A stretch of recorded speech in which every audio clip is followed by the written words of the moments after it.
한의학에서 바라보는 육두구는 아까 말씀하신 것처럼 따뜻한 성질을 가지고 있어요. 근데 그 따뜻한 성질이 주로 작용하는 장기가 어디냐고 하면은 비위입니다. 비위라고 하면은 우리가 비위가 약하다고 표현하듯이 보통 이제 소화기를 말하는데 소화기 전체라고 보시면 될 것 같아요. 그래서 대장이라든지 소장이라든지 위를 포함한 그런 소화기가 허한할 때 차가울 때 쓸 수 있는 약재입니다. 그래서 대표적인 온리제라고 하거든요. 온리, 속을 따뜻하게 하는 약재다. 그런 뜻이 되는데요.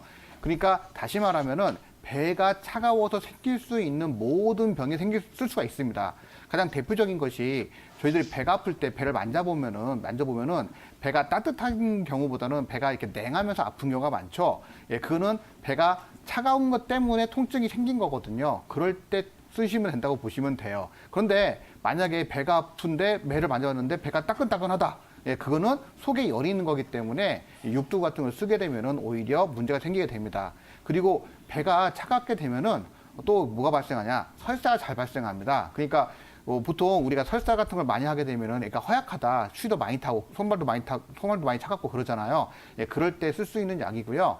뭐 아까 말씀드렸지만 열이 많아갖고 만약 예를 들어서 술 먹었는데 설사한다. 그것은 독이거든요. 근데 주독은 이게 우리가 술 먹으면 열이 발생하잖아요. 그런 걸로 인해서 발생된 설사 같은 경우에는 오히려 먹으면은 안 좋을 수가 있습니다. 그러니까 모든 배가 아프다고 해서 쓸 수 있는 건 아니고요. 기본적으로 그냥 소화기 자체가 냉할 때 쓸 수 있다.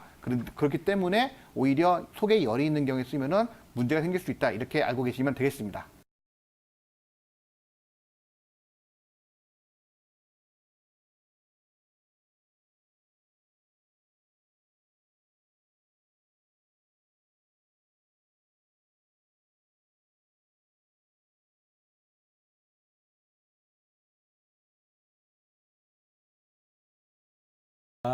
앞에서도 이제 금기증이라기보다 이런 분들은 조심하는 게 좋습니다라고 했던 부분이고요. 그리고 이제 앞에서도 임 원장님이 똑같은 얘기를 하셨는데요. 저희가 이제 육두구 자체는 성질이 따뜻합니다. 그러니까 한의사들이 어쨌든 체질을 구별하고 약을 쓸 때 가장 중요한 것 중에 하나가 한열입니다. 이 사람이 몸이 차서 생기는지 아니면 어쨌든 열인지 그리고 몸이 허한지 실한지 요것만 정말 잘 구분해서 쓰더라도 어느 정도 하는데요. 그래서 어쨌든 육두구는 몸에 열이 많아가지고 더위를 많이 탄다든지 땀을 많이 흘리는 분들이 뭐 좀 속이 불편하다고 해서 먹을 수 있는 약재는 아니고 오히려 그러면 더 해가 될 수 있습니다.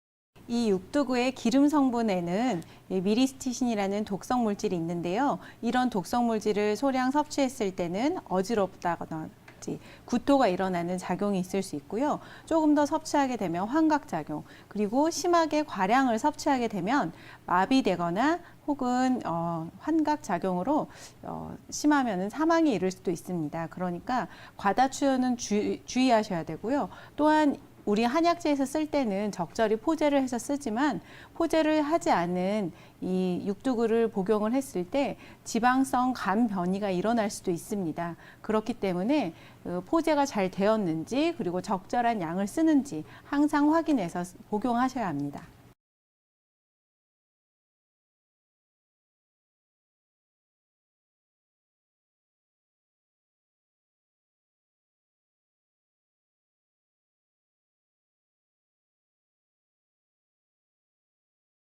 최근 논문에 따르면 육두구는 방금 말씀하셨던 이제 지사작용 같은 것도 이제 온중 행기하는 작용들 외에도 중성지방 그 합성을 생합성하는 것을 감소시키는 효과가 있어서요.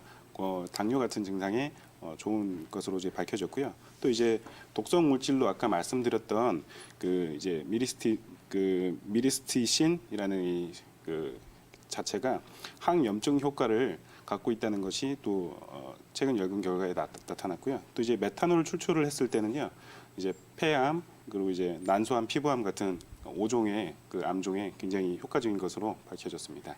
네, 뭐 지사작용뿐만이 아니라 다양한 효과에 대해서 들어봤는데 혹시 과거에도 이 육두구를 많이 활용을 했을지 궁금하거든요. 송 원장님 좀 설명을 해주실까요? 네, 과거에도 육두구를 많이 사용을 했었는데요. 이제 그 예를 들어서 그 베네치아 같은 곳이나 또 이제 유럽 같은 곳에는 향신료를 아까 말씀하신 것처럼 굉장히 많이 썼었고요. 또 이것 때문에 그 과거에는 동인도 회사 즉 네덜란드와 영국 간의 그 극심한 경쟁이 있었고요. 또 이게 경쟁에서 이겨낸 네덜란드에서는 굉장히 많은 부를 축적하는 계기가 됐고요.